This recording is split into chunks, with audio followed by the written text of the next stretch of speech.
Bonjour, merci d'être venu pour voir cette deuxième intervention dans le cadre de ce petit cycle que j'avais un peu pompeusement intitulé quelque chose comme une terre inhabitable et un ailleurs qui le serait. C'était une idée de nous questionner un petit peu sur le fait qu'on se demande si on est en train de faire quelque chose à la planète Terre qui va la rendre difficile à habiter au moins à certains endroits et regarder un petit peu ailleurs et prendre beaucoup de recul surtout pour se poser la question de qu'est-ce qui rend notre Terre habitable du point de vue de quelqu'un qui regarderait la planète en entier de l'extérieur. Et donc c'est un regard que les planétologues sont habitués à donner sur les autres planètes, par exemple la planète Mars qui fait l'actualité assez souvent parce qu'il y a de nombreuses missions qui font des choses. Donc le premier cours, j'avais passé quelques grandes variations climatiques qu'a subi la Terre à différentes échelles de temps, et on avait vu que ça variait beaucoup, donc je vais y revenir. Et là, je vais commencer à chercher s'il pourrait exister une Terre de rechange. C'est des formules qu'on entend chez certains technophiles, et je vais vous montrer que non. Hein, je vends tout de suite ce qui va se passer, mais je pense qu'on s'en doute un petit peu. Donc on va voir si ailleurs ça serait habitable, et je vais regarder assez proche de nous. Donc voilà, je voulais résumer un petit peu ce que j'avais dit à la première intervention. Donc j'avais mentionné des choses, donc ici d'en haut à gauche et en bas à droite, j'ai différentes échelles de temps de la plus grande à la plus petite, sur l'histoire de la Terre, sur 4,5 milliards d'années. Ce qui dirige son habitabilité, c'est la luminosité du Soleil, qui l'air de rien varie. Elle était de 3/4 de ce qu'elle est aujourd'hui lorsque le Soleil s'est allumé, et elle va continuer à augmenter. Et dans cette histoire-là, eh bien, on a vu que la Terre avait subi des variations extrêmes, jusqu'à parfois être, d'après les indices géologiques, totalement gelée, ou presque. Sur des échelles de temps un peu plus récentes, celles où on trouve des fossiles, où finalement l'environnement de surface ressemble à ce qu'on connaît aujourd'hui, il y a des grandes variations aussi. Il y a des moments où la Terre elle est complètement sans calotte glaciaire, le niveau de la mer est 200 mètres plus haut, et puis il y a des moments où elle est très très froide. Et puis on a vu qu'il y a des événements extrêmes qui peuvent se produire parce qu'il y a un impact de météorites, il y a une immense éruption volcanique qui dure des centaines de milliers d'années, et ça peut faire des grands événements chauds ou froids. Et puis, plus récemment, eh bien, on a vu qu'il y a des variations glaciaires et interglaciaires qui modifient la température de la Terre de l'ordre de 5 degrés en moyenne globale. Et ça, au niveau européen, là, j'ai repris un petit extrait de ce que j'avais montré. La physionomie de l'Europe est totalement changée, pour prendre juste cet exemple-là, où au lieu de vivre dans une Europe tempérée, on est dans une Europe couverte de toundra, qui est totalement incapable de fournir de quoi s'alimenter à la population actuelle, pour juste prendre cet exemple ici. Et puis donc nous, aujourd'hui, on est en train de faire des variations climatiques un petit peu différentes. Alors tout ça, si on prend du recul et qu'on s'éloigne un peu de notre planète, qu'est-ce que ça permet d'interroger ailleurs? Donc ailleurs, qu'est-ce que c'est? C'est ce que l'on voit quand on lève la tête la nuit, et quand on regarde le ciel, donc il y a des étoiles bien sûr, et sur ces étoiles, on a remarqué, les anciens ont remarqué depuis des millénaires, qu'il y a des points qui bougent, qui ne suivent pas la danse des étoiles fixes, comme on les appelle en astronomie. Et donc ces étoiles qui bougent, les Grecs les ont appelées les astères planétès, les astres errants, littéralement. Et donc j'ai ici une photo, ça se produit de temps en temps, on peut à peu près tous les 10 ans revoir toutes les planètes dans le même coup d'œil dans le ciel. Donc j'avais pris cette photographie en 2016, la fois précédente où ça avait dû se produire, c'était au début des années 2000. On voit plusieurs petits points lumineux dans le ciel, donc c'est les derniers points lumineux qu'on voit quand le soleil va se lever ici, c'est un matin. On a Mercure, Vénus, Saturne, Mars, Jupiter et la Lune, donc des astres qui se déplacent. Et ces astres, ça a longtemps été que des points de lumière, des divinités, des choses un peu mythologiques, jusqu'à ce qu'on commence à les considérer comme des mondes à part entière. Et on sait bien sûr aujourd'hui que tous ces objets sont des mondes à part entière et qu'on peut discuter, poser la question de leur habitabilité. Alors le premier à avoir permis ça, c'est Galilée. C'est le premier à avoir eu à la fois une lunette grossissante à distance et l'idée d'observer les astres et de se fier à ce qu'il voyait à travers cette lunette. Donc ici, j'ai deux petits croquis assez célèbres de Galilée. Donc il y a un portrait ici avec un exemplaire de sa lunette. On voit que c'est extrêmement rudimentaire, une lentille à chaque bout. le croquis de quelques planètes. Donc il a observé que Vénus change d'aspect. Donc on voit des phases de Vénus, ça fait des croissants, jusqu'à voir une phase complètement pleine, donc comme la Lune. Ça lui a permis de démontrer que Vénus tournait autour du Soleil. Et l'air de rien, ça place donc le Soleil au centre du système solaire. Et puis il a observé les autres planètes, donc il a vu des boules, Jupiter, Mars. Et puis Saturne, il a pas bien compris ce qu'il voyait. On voit qu'il a représenté une sorte de boule avec deux anses sur les côtés. Il n'a pas compris que c'était des anneaux, mais il les a vus manifestement. Et puis ici, on a un petit enregistrement sur probablement à peu près un mois de la danse des satellites de Jupiter. Donc c'est les petites étoiles qui sont autour de ce point rond là. Et d'un jour à l'autre, sur chaque ligne de son carnet, il a dessiné ce qu'il voyait et il a remarqué qu'il y avait des petits points, toujours associés à Jupiter, qui passaient de gauche à droite, de droite à gauche. Et ça lui a permis de comprendre qu'il y avait des objets qui tournaient autour d'autre chose que du Soleil ou de la Terre, comme certains le pensaient encore à l'époque. Et donc si des objets tournent autour de Jupiter, pourquoi pas la Terre qui tourne autour du Soleil. Rien que ça a permis de changer les avis sans doute de certains de ses contemporains. Et donc ce qu'on voit ici, c'est qu'on a un système un peu comme la Terre et la Lune, on a Jupiter et d'autres objets autour. Mais ça reste pas folichon, hein. On peut pas voir l'habitabilité de ces objets. Alors l'astronomie a fait des progrès, et puis on arrive dans les années 40 à 60, avant l'exploration spatiale, à des choses assez pointues, donc sur des télescopes comme ce monstre ici, qui est le télescope du mont Wilson en Californie, qui a un miroir de 2 mètres de diamètre, donc c'est plus large que la prise de vue ici, donc pour récolter la lumière des autres objets, et ça lui permet d'avoir une précision, une résolution spatiale de très bonne qualité, et d'avoir assez de lumière pour en faire de la spectroscopie. Alors c'est quoi la spectroscopie? C'est on prend la lumière qui est récoltée par le télescope, on la passe à travers quelque chose qui ressemble à un prisme, même si c'est un petit peu plus complexe que ça, ce qu'on utilise maintenant, et on obtient donc un spectre, donc toutes les couleurs de l'arc-en-ciel sont étalées sur, par exemple, une plaque photographique comme on le faisait à l'époque. Maintenant, c'est des détecteurs électroniques. Et là-dedans, on voit qu'il y a de la lumière qui manque. Il y a des couleurs qui manquent, donc ça fait des bandes noires ici dans le spectre en dessous. Et on arrive à comparer ça avec des gaz, notamment, que l'on connaît. Donc il y a des bandes noires qui manquent quand on observe tous les objets, parce que ces objets ils reflètent la lumière du soleil. Donc il leur manque les bandes d'absorption que l'on trouve, les raies liées à ce qu'il y a dans l'atmosphère du soleil. Donc ça, on sait le reconnaître. Et donc ici, vous avez la moitié haute du spectre, c'est un spectre sur Vénus. La moitié basse, c'est sur Mars. Et donc il y a des raies qui traversent tout. Essentiellement, c'est des raies solaires. Et puis il y a des petites raies qui font une sorte de code barre, beaucoup plus intense sur Vénus que sur Mars. Et j'ai notamment souligné une zone ici où cette collection de petites raies ici indique aux gens qui ont l'habitude que c'est du dioxyde de carbone. Et on peut interroger ce spectre plus précisément et avec la taille des raies déterminer la quantité de dioxyde de carbone. Donc on a déjà su faire ça, et donc on avait une idée de ce qu'il y a dans les atmosphères des autres planètes avant d'aller les voir de près. Et puis on est allé les voir de près. Alors, on pourrait penser qu'on est allé les voir de près en vrai. Tout ce qu'on est allé voir de près, c'est la Lune. Et sur la Lune, je ne pense apprendre à personne que l'habitabilité est assez faible. Donc ici, vous avez une photo classique, tout le système, et puis bien sûr le drapeau américain au milieu. On est allé sur la Lune, les Américains sont allés sur la Lune pour montrer au monde qu'ils pouvaient le faire, et pas vraiment pour s'interroger sur la place de l'homme dans l'univers. Mais ça a quand même secoué un petit peu les pensées. Et puis derrière, les scientifiques voulaient quand même en apprendre un petit peu plus sur tous les objets. Alors, ce que l'on envoie pour étudier les autres planètes, donc ce que je vais utiliser comme information finalement, ça nous vient de ce genre d'émissaires.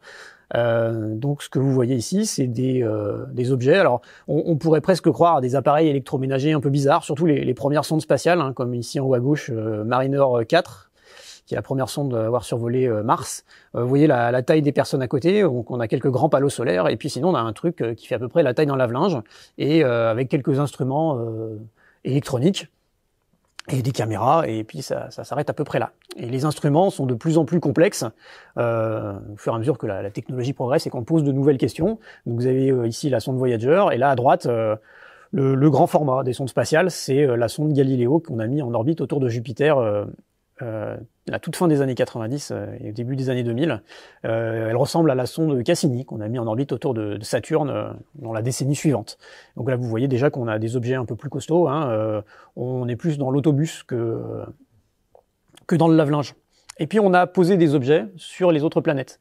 Ici vous avez une maquette de la sonde Viking qui s'est posée sur Mars en 1976. Donc c'est le premier atterrisseur, disons, qui s'est posé sur cette planète-là. Et puis maintenant, on envoie, je pense que tout le monde en a entendu parler, la NASA envoie ses rovers. Donc ici, le rover Curiosity, le rover Perseverance, est sur le même modèle. On a juste changé les instruments à l'intérieur, mais c'est la même machine, globalement. Et donc, ces objets qui sont pas vraiment téléguidés, disons qu'ils sont programmés à distance pour faire un certain nombre de tâches, acquérir un certain nombre d'informations, donc faire des spectres, prendre des photos, et ils nous les envoient. Donc on les télécharge à distance, et on récupère nos informations. Alors voilà un petit portrait d'ensemble de tout ce que l'on sait maintenant de ces astres errants dans le ciel. C'est beaucoup plus informatif déjà que des points lumineux. Donc ici on a un photomontage à l'échelle de toutes les planètes du système solaire, avec leurs lunes.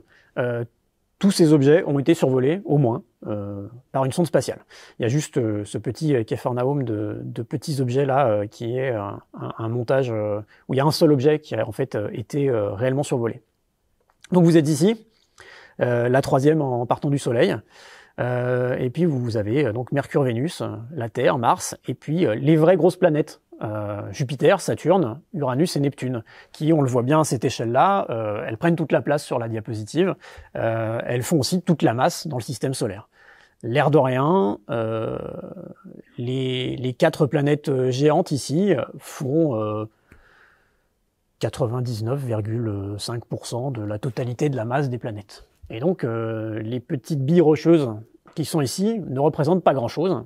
Et dans ces billes rocheuses, bon, la plus grosse, c'est quand même la nôtre, la planète Terre, mais elle représente donc une fraction de pourcent de la masse des planètes qui tournent autour du Soleil.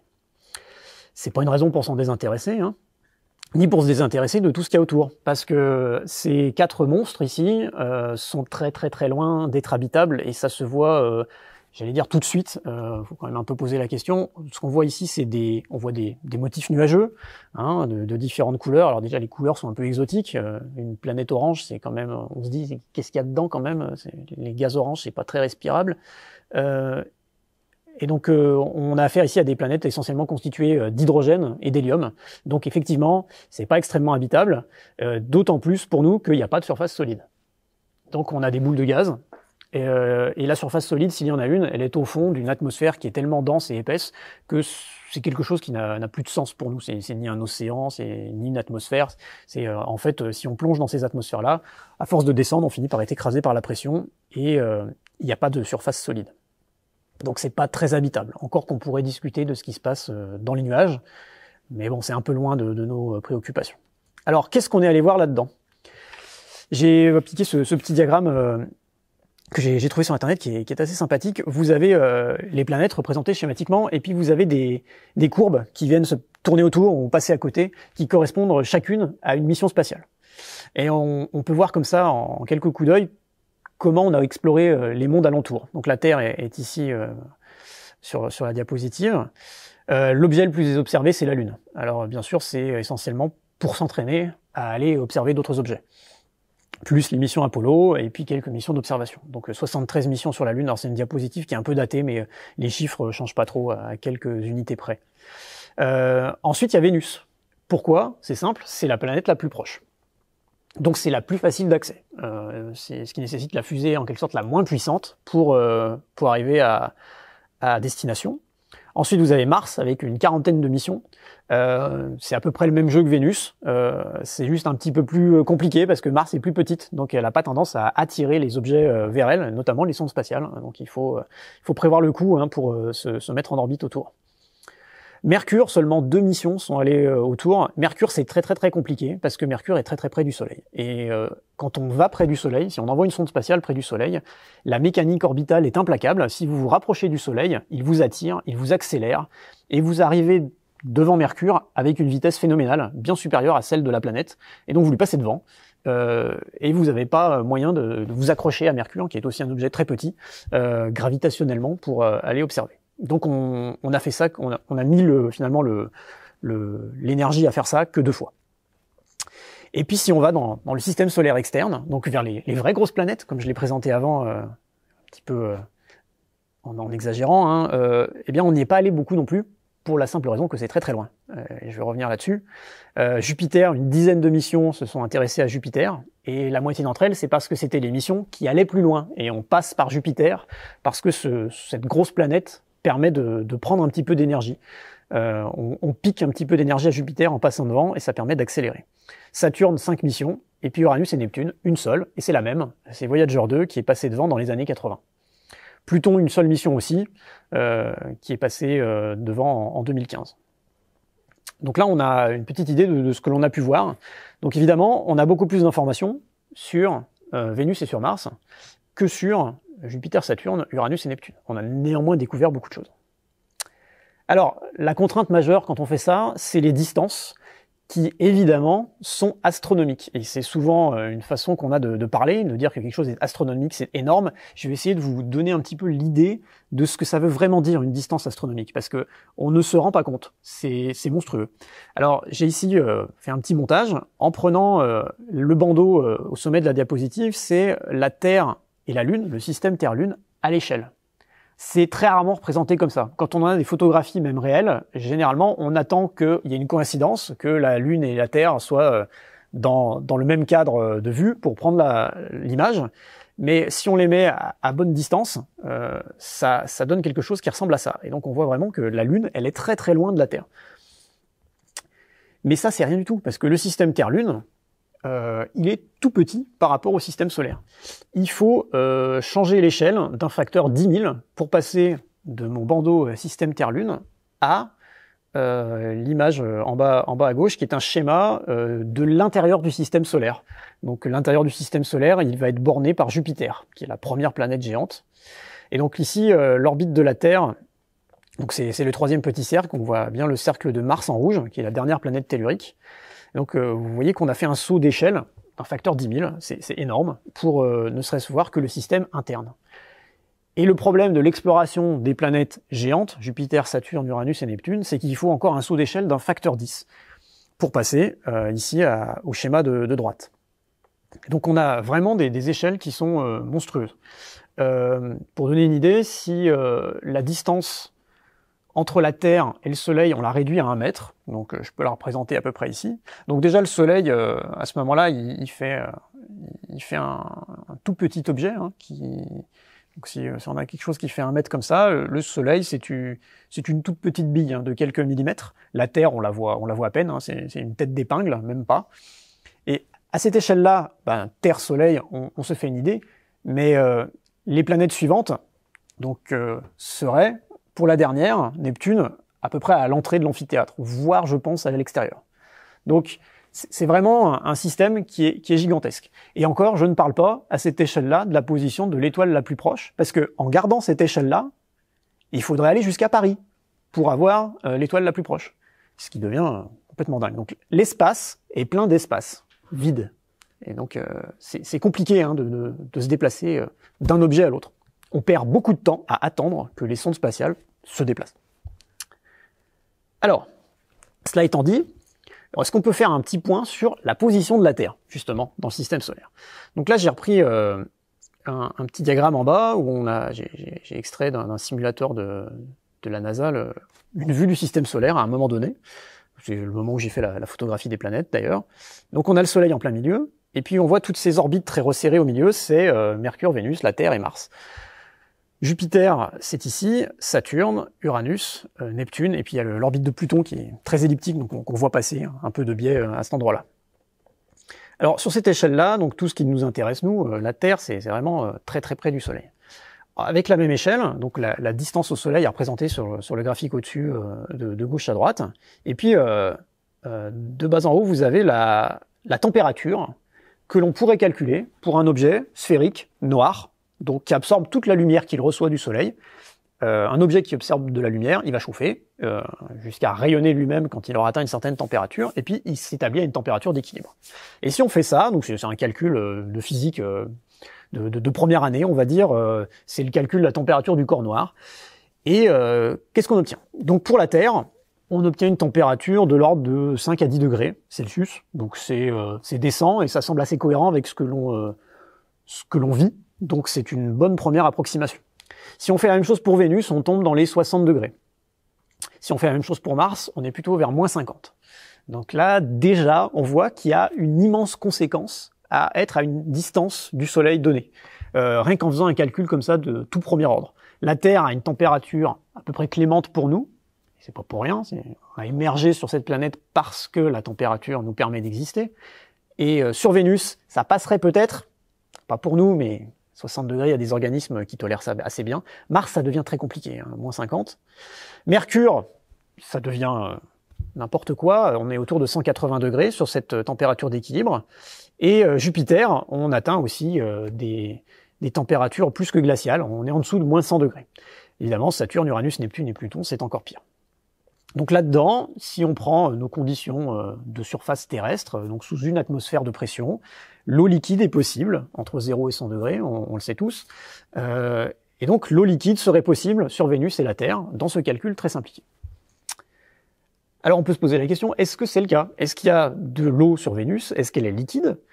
Qu'en est-il de Mars? Parce qu'il pourrait y avoir de l'eau gelée finalement, et puis bon, moins 50, sur Terre, on n'est pas à la température moyenne en permanence. Les écarts vont de moins 50 à plus 50, donc on pourrait imaginer des choses qui se passent sur nos trois planètes ici, les plus proches de cette zone que justement les astronomes et astrophysiciens ont appelé un peu rapidement la zone d'habitabilité stellaire. Donc autour d'une étoile, on a une certaine distance, il y a la bonne température. Donc on va comparer la Terre avec nos voisines. J'ai ici fait un petit montage, je les ai mises avec des photos de sondes spatiales à l'échelle. Donc Vénus et la Terre font à peu près la même taille. On voit tout de suite que Vénus n'a pas le même aspect que la Terre. J'ai aussi triché sur les luminosités relatives des planètes. Vénus est extrêmement brillante, elle est complètement couverte de nuages. Donc avec la même pose photographique, disons, on aurait une Vénus complètement blanche. Mars ressemble plus à la Terre en point de luminosité, mais elle est 2 fois plus petite en rayon. Ce qui fait que elle est encore plus petite en volume et en masse, donc à peu près un dixième de la masse de la Terre. Alors Vénus est très comparable. Donc on va partir de ce cliché, hein, et puis on va regarder ce qui se passe. Alors Vénus, est-ce que c'est une sœur de la Terre, seulement embrumée, couverte de nuages? Elle reçoit 2 fois plus de luminosité solaire, mais, je l'ai dit, elle est couverte de nuages, donc elle reflète énormément de rayonnement, et finalement, elle absorbe moins de lumière venant du Soleil que la Terre. Donc elle pourrait être un peu plus froide que la Terre, alors qu'elle est plus près du Soleil, juste parce qu'elle est entièrement couverte de nuages qui renvoient la lumière du Soleil. Mais elle en absorbe un petit peu quand même. Et les nuages cachent totalement sa surface, donc comme ça, de façon visible, on ne voit pas ce qui se passe. Le bilan thermique théorique, vu ce que Vénus renvoie comme lumière, c'est plus 60 degrés, c'est moins 17. Et en fait, c'est le même bilan théorique qu'à la Terre, moins 17 degrés, quand on prend en compte la fraction de lumière qu'elle renvoie vers l'espace, ce qui est à peu près 30%, on appelle ça l'albédo. Donc avec l'albédo pris en compte, la Terre comme Vénus sont à peu près à moins 18 degrés centigrades, et donc ça, si la Terre est chaude, c'est uniquement parce qu'il y a un petit peu d'effet de serre. Qu'en est-il de Vénus? Mars, si on regarde au premier ordre, elle est 1,5 fois plus loin du Soleil que la Terre, elle reçoit 2 fois moins d'énergie lumineuse. Donc Vénus c'est 2 fois plus, Mars c'est 2 fois moins. Mars elle a un albédo similaire à la Terre, on voit quelques nuages, quelques formations glacées qui renvoient un peu de lumière, et le bilan thermique théorique là il est semblable à ce qu'on avait calculé, c'est autour de moins 60, moins 70 degrés. En fait les extrêmes de froid sont bien pires, hein. Sur Mars on atteint moins 135, la température de la neige carbonique, donc c'est vraiment très très désagréable comme endroit. Alors je reviens sur Vénus. Il y a des nuages partout. Ces nuages, c'est la première chose qu'on a pu commencer à regarder. On peut les suivre avec des caméras, notamment dans l'ultraviolet, où il y a beaucoup plus de contraste que en lumière que l'on voit avec nos yeux, et également en infrarouge. Et donc, on a fait ça, donc vous avez une petite image à droite ici, c'est un cliché pris par une sonde spatiale, donc qui a pris plusieurs clichés à quelques dizaines de minutes d'intervalle, et on a pointé manuellement, ça se fait comme ça, hein, des formations nuageuses, et on les a suivies. Et en les suivant, en connaissant la taille de la planète, on peut savoir à quelle vitesse ça se déplace. Et donc ça a été fait avec de nombreuses images, de nombreuses sondes spatiales depuis les années 60, et on obtient peu ou prou toujours les mêmes résultats. Et donc vous avez ici un petit diagramme. De bas en haut, vous avez la vitesse du vent, et puis l'abscisse ici, c'est la latitude. Donc les nuages se déplacent pas à la même vitesse à l'équateur ou au pôle. Donc il y a un maximum jusqu'aux latitudes moyennes, et puis ensuite vers les pôles ça ralentit un petit peu.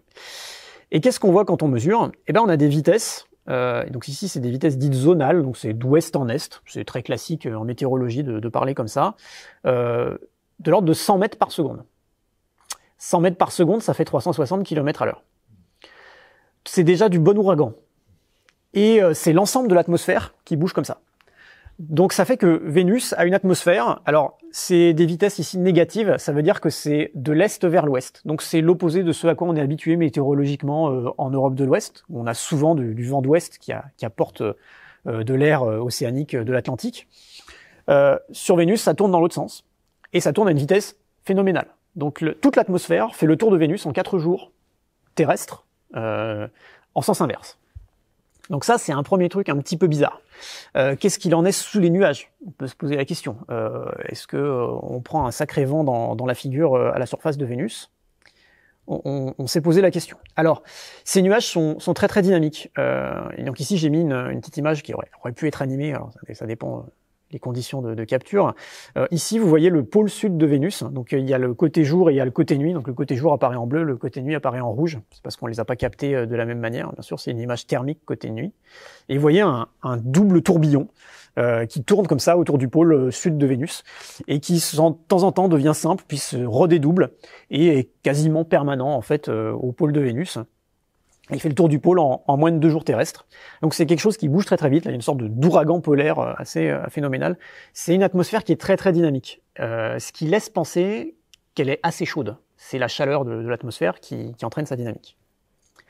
Qu'en est-il de la surface?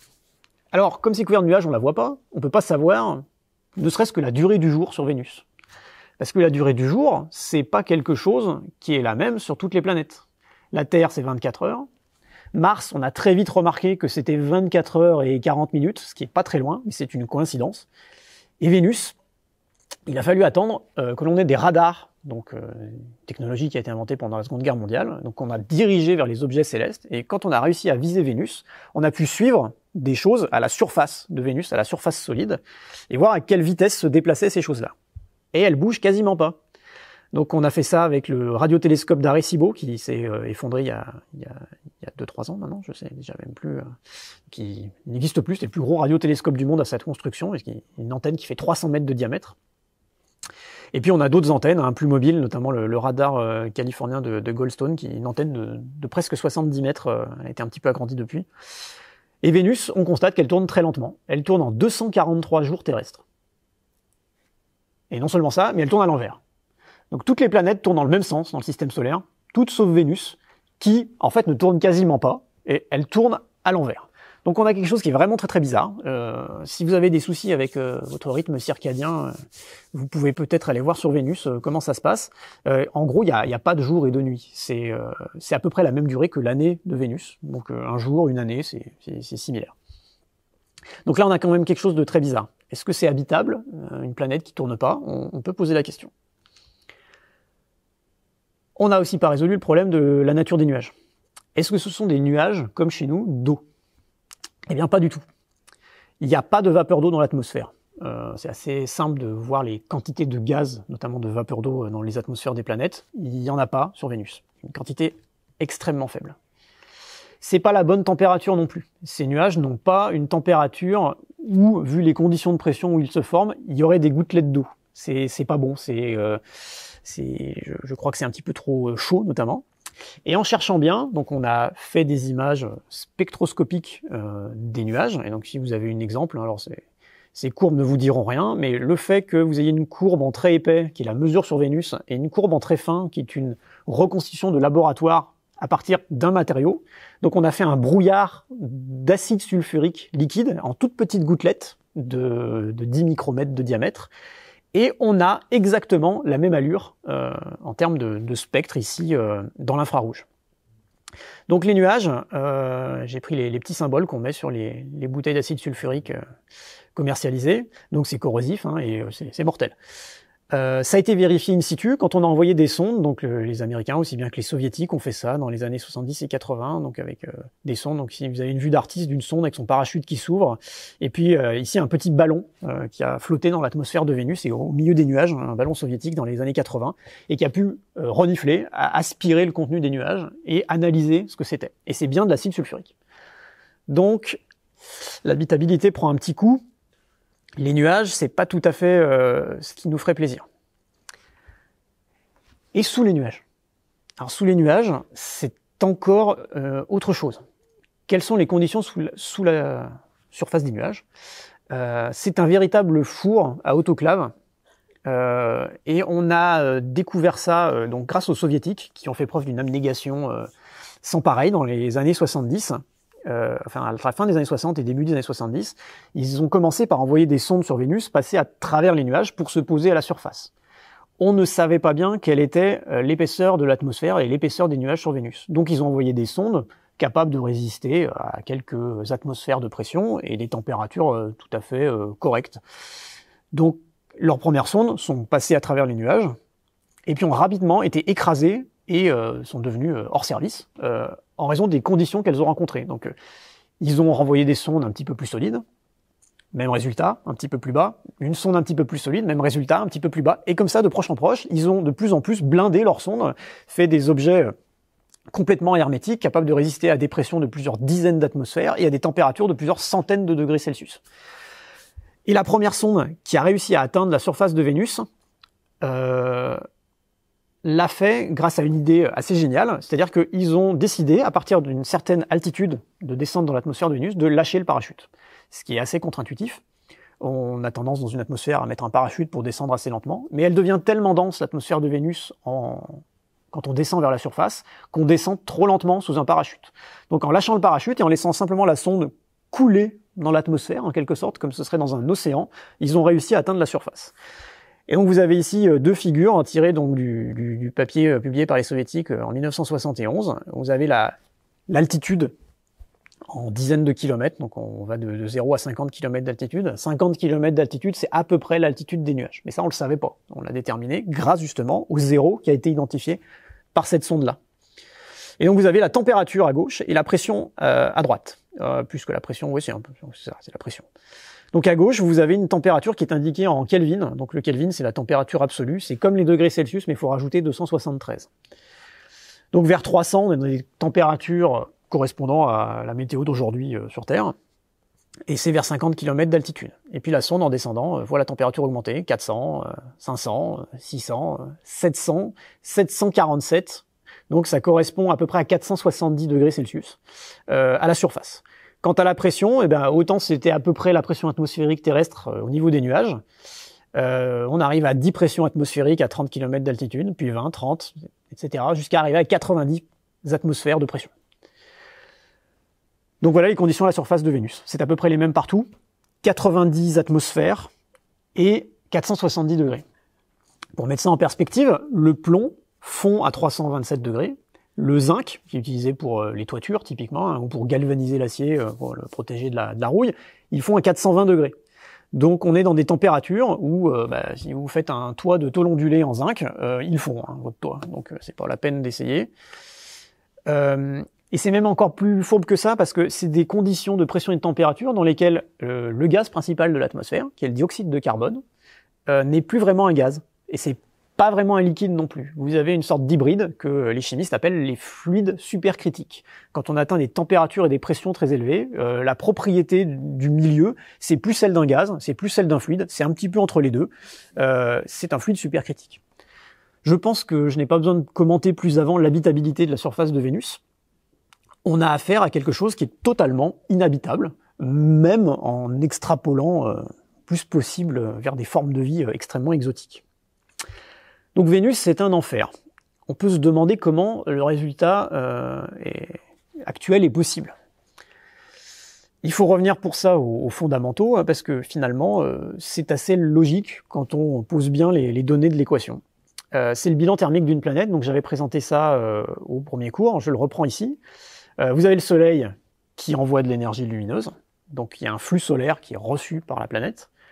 La planète réfléchit une partie, il y a un flux qui est réfléchi, je l'ai mis ici en jaune, et puis il y a un flux, le complémentaire, qui est absorbé. Donc le flux absorbé par la planète, c'est le flux reçu, moins le flux réfléchi. Jusqu'ici, c'est assez simple. Et puis c'est aussi égal à ce que réémet la planète une fois qu'elle a atteint une température d'équilibre. Tout objet qui reçoit de la lumière se met en équilibre en fait avec cette énergie reçue, atteint une certaine température et se met à irradier. Alors évidemment, la planète ne chauffe pas jusqu'à atteindre la température du Soleil, donc c'est pas de la lumière visible, c'est de la lumière infrarouge. Donc c'est le même rayonnement que celui d'un radiateur. Alors pour la Terre, on avait vu une émission qui se fait un petit peu moitié-moitié venant du sol. Donc le sol arrive à envoyer son rayonnement infrarouge dans l'espace en passant à travers l'atmosphère.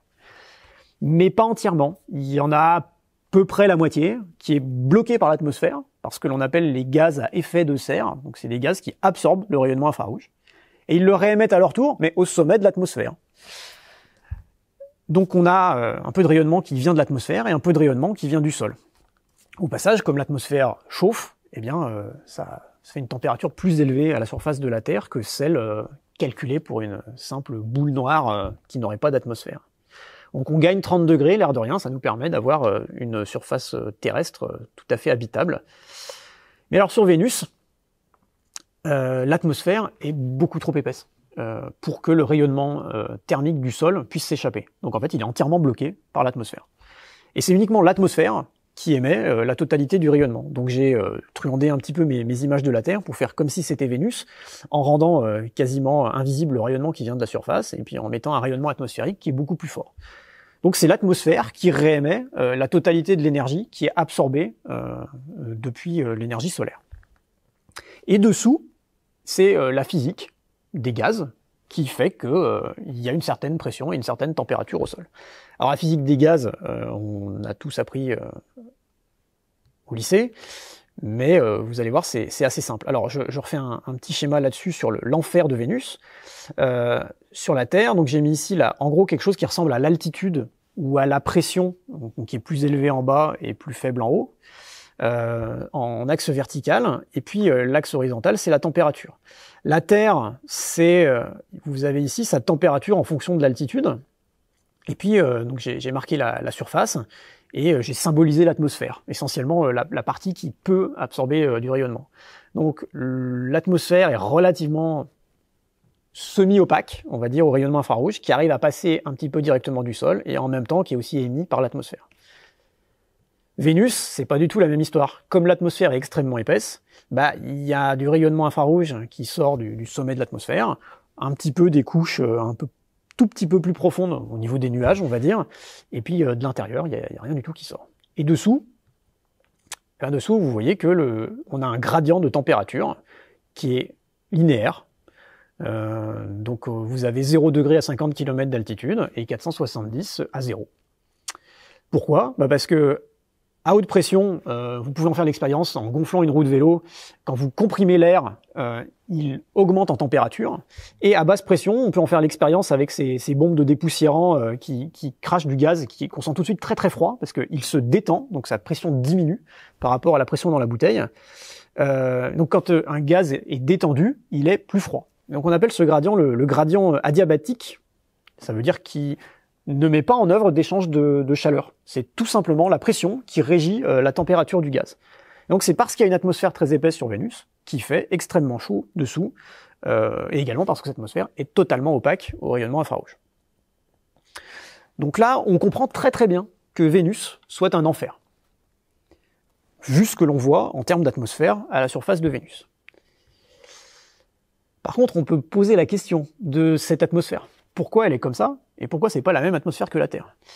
Ça permettrait de voir si l'atmosphère de la Terre c'est un hasard extraordinaire ou si elle est le résultat d'une évolution particulière.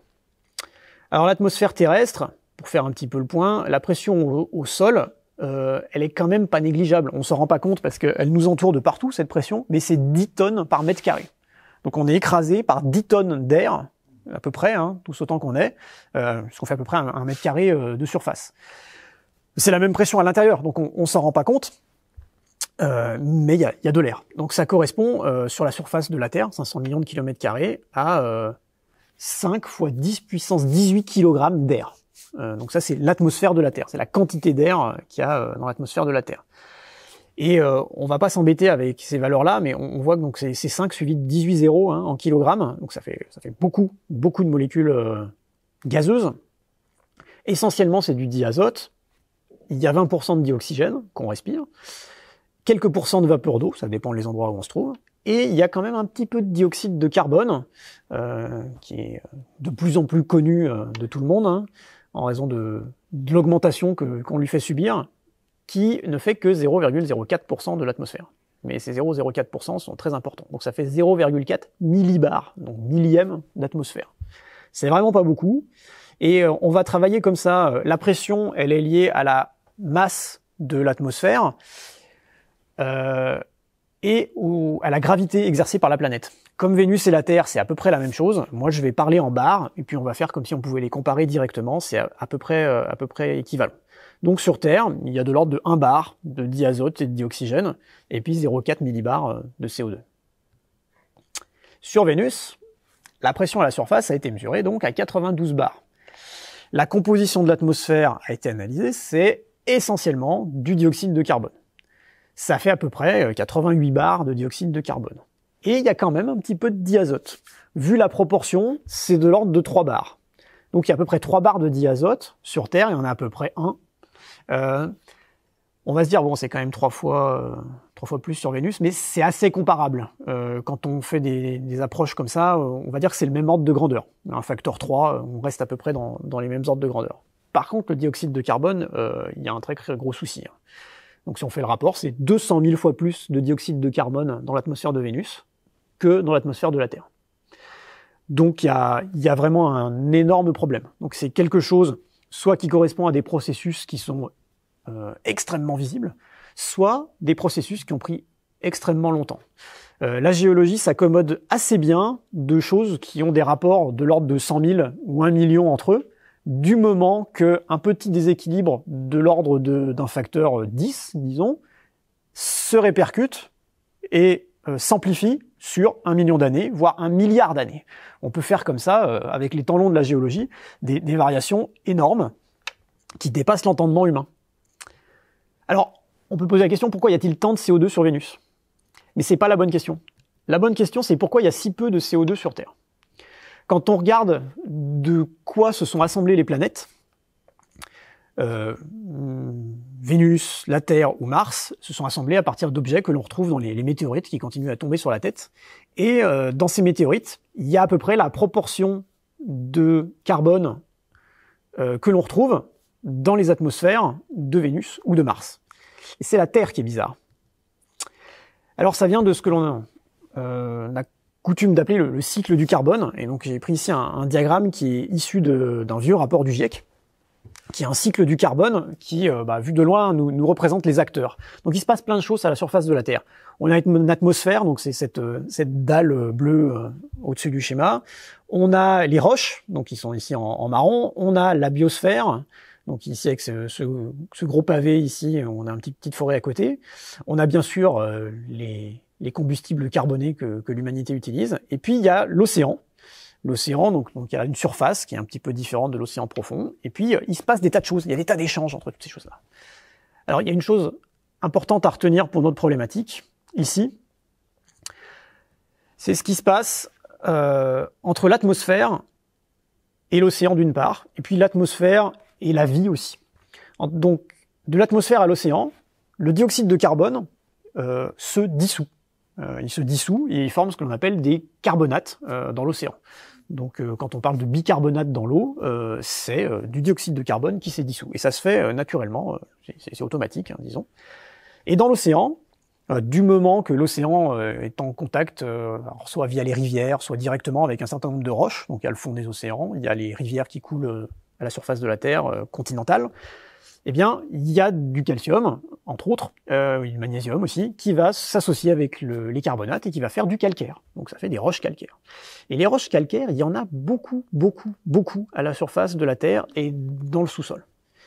Et puis la vie, de son côté, elle transforme le dioxyde de carbone en matière organique. Donc ça fait du bois, ça fait des huiles que l'on trouve dans les notamment les membranes des micro-organismes.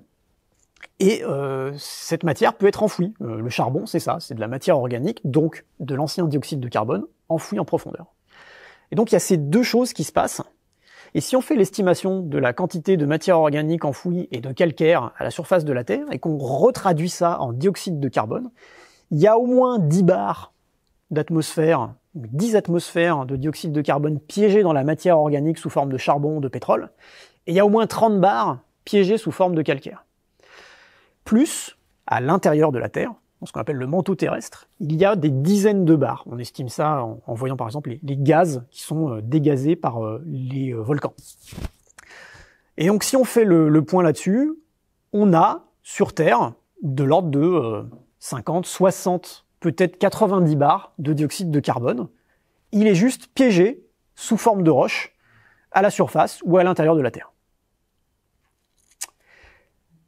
Alors la question ne devient pas qu'est-ce qui fait là ce dioxyde de carbone, c'est où est l'eau sur Vénus qui aurait permis au dioxyde de carbone d'être piégé. Et donc sur Vénus, il n'y a pas d'eau, il n'y a rien du tout. Il y a un petit peu de vapeur, mais c'est quasiment pas la peine de la mentionner, sauf pour une chose, c'est qu'on peut encore analyser ce qui reste. Donc il y a 200 000 fois moins d'eau sur Vénus que sur Terre. Ce qui est remarquable, c'est que c'est à peu près les mêmes rapports. Sur Terre, il y a 200 000 fois moins de dioxyde de carbone dans l'atmosphère. Sur Vénus, à la surface, entre l'absence d'océan et l'absence de vapeur d'eau, il y a 200 000 fois moins d'eau. Donc on revient à notre petite molécule d'eau, la tête de Mickey, H2O. Et les hydrogènes, de temps en temps, ce sont pas des hydrogènes simples, mais des hydrogènes avec un neutron supplémentaire. Donc c'est ce qu'on appelle le deutérium, c'est l'hydrogène lourd. Et si on analyse la composition en deutérium de l'hydrogène de l'atmosphère de Vénus, eh bien, il y a 120 fois plus d'hydrogène lourd que sur Terre. Et ça, c'est 20 fois plus que n'importe quel objet du système solaire. On a regardé partout, dans les météorites, dans les comètes, sur Jupiter, où vous voulez. On n'arrive jamais à plus de 5 fois la valeur que l'on connaît sur Terre. Donc on pense que cette valeur est assez représentative d'une sorte de standard. Et sur Vénus, c'est plus de 20 fois ça, 20 fois le maximum, et c'est 120 fois la valeur terrestre. Et il se trouve, alors les chimistes ont modélisé ça, si de l'hydrogène s'échappe de l'atmosphère de Vénus, eh bien l'hydrogène s'échappe plus vite, puisqu'il est 2 fois plus léger que l'hydrogène lourd, le deutérium. Et il se met en place un échappement qui va finir sur un résultat. Quelle que soit la valeur initiale d'hydrogène, il y aura 120 fois plus d'hydrogène lourd dans ce qui reste que d'hydrogène léger. Et donc, il faut au minimum faire échapper l'équivalent d'1% des océans terrestres, et peut-être autant, sinon même plus. En fait, c'est un minimum, on n'arrive pas à faire la différence, et donc on sait qu'il s'est échappé de la surface de Vénus au moins 1% des océans terrestres. Et il y en avait probablement autant, il n'y a pas de raison que ça ait été fondamentalement différent. Et donc, il y a un scénario de descente aux enfers pour Vénus. Et ce scénario de descente aux enfers, alors de point de vue du physicien, il est représenté par cette succession de courbes, et là ce serait la descente aux enfers de la Terre. La Terre, sa température en fonction selon son altitude, donc l'altitude ici sur la verticale, elle est représentée en pression, ça revient au même. On part de 15 degrés à la surface, et vers une dizaine de kilomètres d'altitude, il fait moins 60 degrés. Et ensuite la température réaugmente dans ce que l'on appelle la stratosphère. Et ce minimum de température, là, ça fait un piège froid. La vapeur d'eau ne peut pas s'échapper. Je vais y revenir un petit peu. Mais si on multiplie la quantité de CO2 dans l'atmosphère de la Terre, on se met à réchauffer l'ensemble de l'atmosphère. Et non seulement ça la réchauffe, mais ça enlève cette zone la plus froide à 10 km d'altitude. Et là, il se passe quelque chose de pas très sympathique. Donc j'ai pris une image, pris de la station spatiale de l'atmosphère de la Terre, qui représente bien ce qui se passe en termes de dynamique atmosphérique. Ce que vous voyez ici, donc il y a la surface d'un océan, on ne sait pas trop lequel, vous avez le sommet de l'atmosphère bleu qui se dégrade vers le noir de l'espace, et on voit les nuages. Et les nuages ne dépassent jamais une certaine altitude. C'est l'altitude de ce piège froid. Les nuages, c'est quoi? C'est de la vapeur d'eau qui monte, et en refroidissant en montant, puisque quand la pression diminue, ça se détend et ça refroidit, ça forme des gouttelettes, ça forme des nuages. Et les nuages ne peuvent pas monter plus haut qu'une certaine altitude, alors on appelle ça la tropopause. En quelque sorte, c'est le sommet de la dynamique météorologique. Et donc ça fait des nuages qu'on connaît bien en termes de forme. Les gros nuages d'orage ont toujours cette forme-là, ça ressemble un peu à une enclume, avec un toit qui ne peut pas dépasser ce niveau-là. Donc la vapeur d'eau est systématiquement condensée en glace ou en gouttelettes à ce niveau-là, sur Terre, et elle ne peut pas atteindre le niveau supérieur. Et bien lui en prend parce que du coup elle se retrouve encore sous assez d'atmosphère pour être protégée du rayonnement solaire. Et le rayonnement solaire, c'est pas un truc très sympathique. Et si on imagine Vénus dans le passé, on est obligé de penser à une atmosphère assez chaude pour que la vapeur d'eau finalement soit présente dans toute l'atmosphère. Et donc vous avez une sorte alors j'ai pris une vue d'artiste ici, de boules de vapeur d'eau qui entourent la surface de Vénus, avec plein de petites molécules H2O qui reçoivent le rayonnement solaire au sommet de l'atmosphère. Et ça, elles aiment pas du tout les molécules d'eau, ça les casse. Donc l'hydrogène se sépare de l'oxygène. L'oxygène, il est assez lourd, il redescend dans l'atmosphère, et il va oxyder les gaz, et il va aussi s'ancrer dans les roches, en oxydant les roches. L'oxygène, ça oxyde. Donc on s'attend à trouver des roches relativement rouillées à la surface de Vénus, ça reste à démontrer. Et puis l'hydrogène, il s'échappe. Il est trop petit, trop léger, il est pas retenu par la planète et il s'échappe dans l'espace. Donc voilà comment on peut expliquer l'état de Vénus.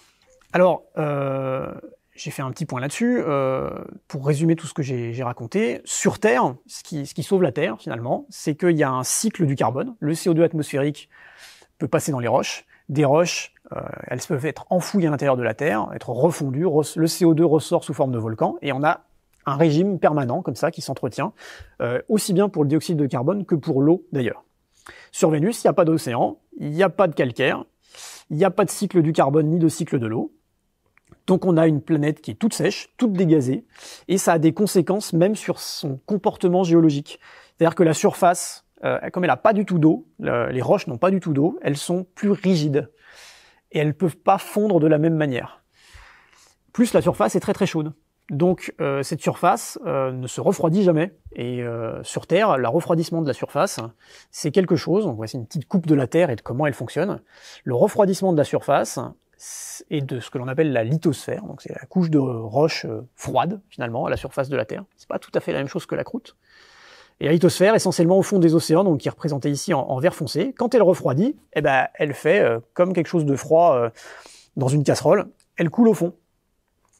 Au fond, ça va se réchauffer et de la matière finit par remonter à d'autres secteurs à l'intérieur de la Terre. Donc évidemment, ça se fait très très lentement. Il faut des centaines de millions d'années pour que les roches fasse un cycle complet à l'intérieur du manteau terrestre, mais ça bouge.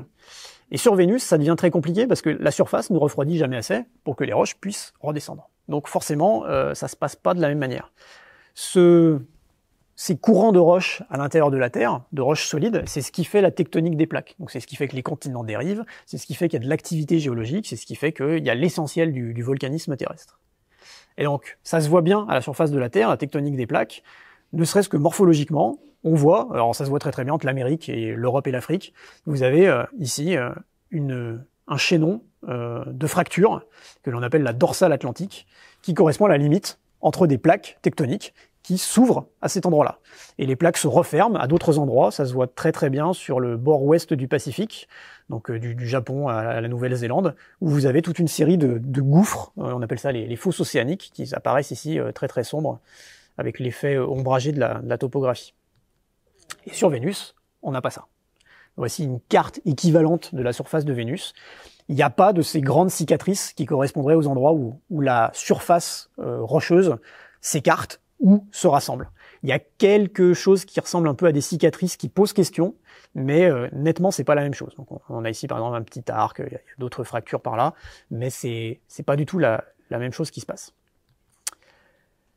Alors, donc ça a des conséquences sur le volcanisme. Je voulais quand même dire 2-3 mots sur la planète Mars, donc je vais finir rapidement sur Vénus. Vénus, ça reste probablement quand même une planète active, parce que depuis une quarantaine d'années qu'on observe au moins son atmosphère, on a vu des bouffées de dioxyde de soufre, qui est un gaz volcanique typique. Et donc on a vu des augmentations et puis des diminutions donc dans les années 80 et puis dans les années 2000. Donc on suppose que c'est dû à des éruptions volcaniques que l'on n'arrive pas à voir et que l'on pourra peut-être voir d'ici une dizaine d'années avec les nouvelles missions spatiales qui vont aller observer Vénus. Alors la planète Mars, vous allez voir, c'est un petit peu moins folichon. C'est une planète où il y a plein de cratères. Le fait qu'il y a plein de cratères, ça nous dit une chose, ça veut dire qu'il y a eu beaucoup de temps pour qu'ils se forment, et ils n'ont jamais été effacés. Donc ça veut dire que la surface de Mars est très très vieille. Donc si je compare ici, alors c'est une carte géologique du monde de la Terre, donc vous avez des couleurs qui correspondent aux âges, et si je me restreins à la première partie de l'histoire de la Terre, il y a plus de 2,5 milliards d'années, il y a très très peu de terrain. Ça montre que la surface de la Terre se renouvelle assez rapidement. Mais si je prends Mars, eh ben en fait, que je veux garder les 2 derniers milliards d'années, enfin les 2 premiers, milliards d'années, il faut que je laisse toute la surface, à part quelques petits endroits. Hein. L'essentiel de la surface de Mars, donc c'est, j'ai coloré ici en bleu et en beige, des périodes qui, pense-t-on, datent d'il y a entre 3 et 4 milliards d'années. Donc c'est très très vieux, et c'est remarquable parce que autant sur Terre, on n'a pas beaucoup de roches de cet âge-là, autant sur Mars, il y en a partout, et c'est la période où, sur Terre, apparaissent les premières traces de vie, que j'ai pointées ici en bleu, et les premiers fossiles avérés de petites cellules que j'ai pointées ici en vert. Donc c'est aussi pour ça qu'on regarde Mars, parce qu'on se dit, est-ce que Mars a pu permettre l'émergence de la vie à l'époque qu'a enregistré sa surface? Alors sur Mars, il y a beaucoup de volcanisme, essentiellement très ancien. Donc il y en a plusieurs traces, bien sûr, il y a de très gros volcans, et puis il y a des coulées de lave, etc.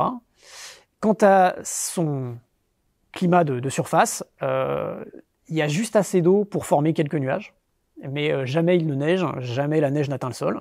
Donc on a quand même quelques petits nuages blancs, mais c'est des cirrus de très haute altitude, un petit voile qu'on verrait de la surface.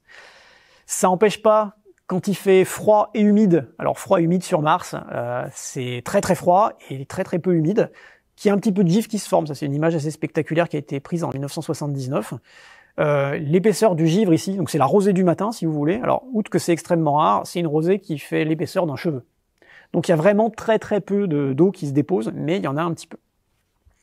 Cette eau, elle vient des calottes polaires qu'on a pu scanner par radar et on voit qu'elles sont stratifiées, donc elles subissent une histoire assez dynamique. Ça ressemble un peu aux périodes glaciaires et interglaciaires de la Terre, en moins spectaculaire sur les conséquences notamment parce qu'il n'y a pas d'océan, donc il n'y a pas de niveau marin qui varie. Et puis il y a des traces très anciennes, donc sur ces terrains qui ont 3-4 milliards d'années d'écoulement. Donc ici vous voyez des traces d'écoulement de bas en haut sur les images. Donc il y a des rivières asséchées si vous voulez.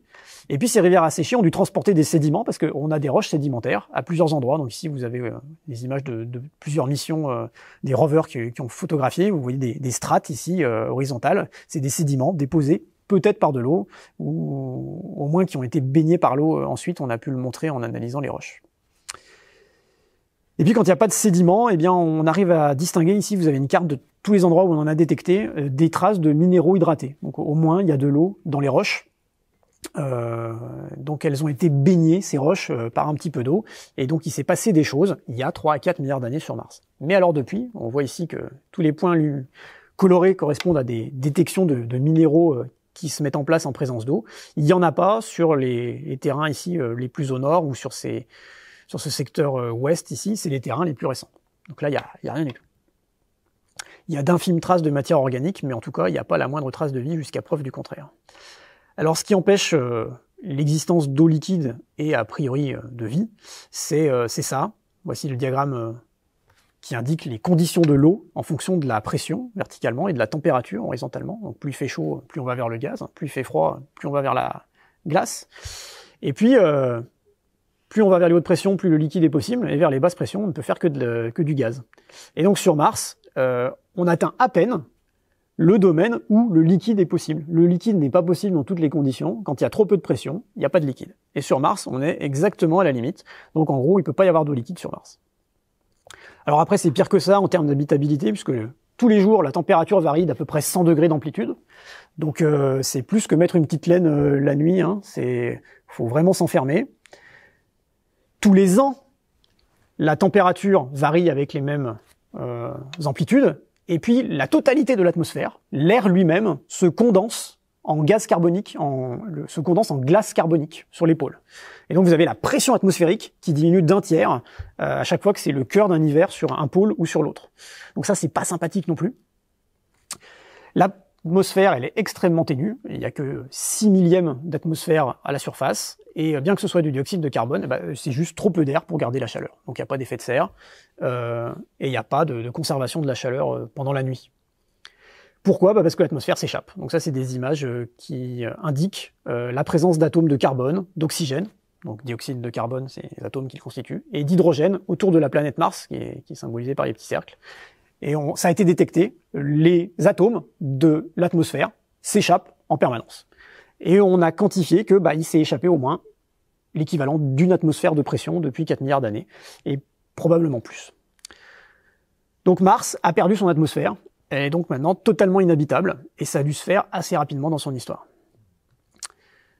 Alors je voulais conclure sur le problème des traces d'eau liquide, qui en fait n'est pas résolu. C'est pas possible de faire de l'eau liquide actuellement, tel que l'on comprend le fonctionnement de la planète Mars, il y a 4 milliards d'années, parce que le Soleil, il brillait 75% comme aujourd'hui, seulement. Et ça fait pas assez d'énergie. On atteint à peine 0 degré en plein été, en plein midi, aux latitudes favorables. Donc peut-être que c'est ce qui a fait les écoulements d'eau, peut-être que c'est autre chose qu'on n'a pas encore bien compris qui réchauffe l'atmosphère de Mars à cette époque-là. Donc pour faire le bilan, la Terre, elle a une atmosphère avec très peu de dioxyde de carbone. Vénus, il y a 100 fois plus d'atmosphère et c'est que du dioxyde de carbone. C'est totalement invivable, il fait 500 degrés à la surface. Et Mars, il y a 100 fois moins d'air. C'est aussi du dioxyde de carbone, mais ça change pas la donne. Ça rend la zone tout à fait inhabitable, puisque l'eau liquide ne peut pas exister. Voilà, j'avais pris cette petite diagramme pour montrer qu'il y a quand même un peu d'eau sur Mars, mais il y en a pas beaucoup. Hein. Et on verra ça la prochaine fois. On peut poser la question de finalement qu'est-ce qui va rendre ou pas une planète habitable. Est-ce que l'eau liquide, hein, c'est beaucoup ce dont j'ai parlé aujourd'hui, c'est indispensable, donc c'est un élément nécessaire à la vie, mais c'est pas suffisant. Il faut d'autres choses, notamment de l'énergie et de la matière carbonée. Et donc en posant la question de façon un peu plus globale et en interrogeant peut-être plus d'objets du système solaire, j'essaierai d'arriver la prochaine fois à ce qui permet ou non l'émergence et puis le maintien de la vie avec l'exemple du système solaire. Puis on verra la suite la prochaine fois.